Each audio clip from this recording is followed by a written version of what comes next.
Skandal i ri për BBC-n, libri i ri zbulon mashtrimin pas intervistës së princeshës Diane. Një libër i ri ka sjellë sërish në vëmendje një nga momentet më të diskutueshme të historisë televizive britanike, intervistën e famshme të princeshës Diane me BBC në vitin 1995.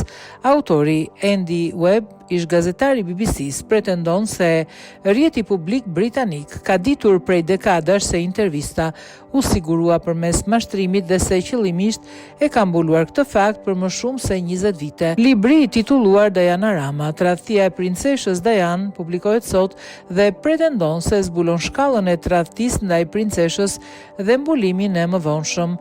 Publikimi i tij vjen në një moment delikat për BBC-n, e cila aktualisht përballet sot me kritika të ashpra për redaktimin mashtrues të një fjalimi të Donald Trump. Sipas një hetimi të pavarur të kryer në vitin 2021, gazetari Martin Bashir kishte përdorur dokumenta të falsifikuara për t'i krijuar vllait të Dianës, Charles Spencer, për shtypjen se njerëz të afërt e spiononin princeshën dhe se puna e tyre lidhej me shërbimet sekrete.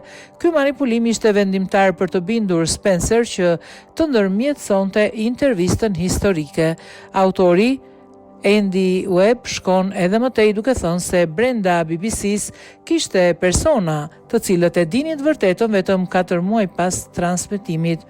Megjithatë, ata zgjodhën të mos informonin Diane, duke e lënë atë në një gjendje pasigurie të thellë, si pasojë që sipas librit vazhdoi të ndikonte në jetën e saj deri në fund.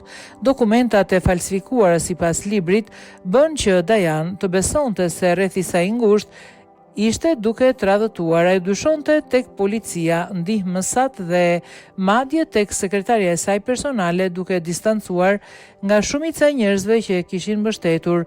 Në një intervistë, Webb thot se Charles Spencer lidh këtë izolim të Dianës me ngjarje tragjike që do të pasonin.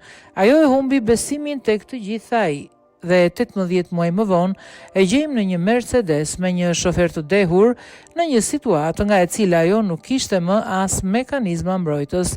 Pretendimet e librit pritet të rikthejnë debatin ashpër për etikën jo xhornaliste të BBC-s. Rrjeti tashmë ka pranuar se dokumentat e Bashir ishin falsifikuar dhe ka kërkuar falje, por akuzat e reja për një mbulim të qëllimshëm shumë vjeçar vendosin BBC-n sërish nën presion.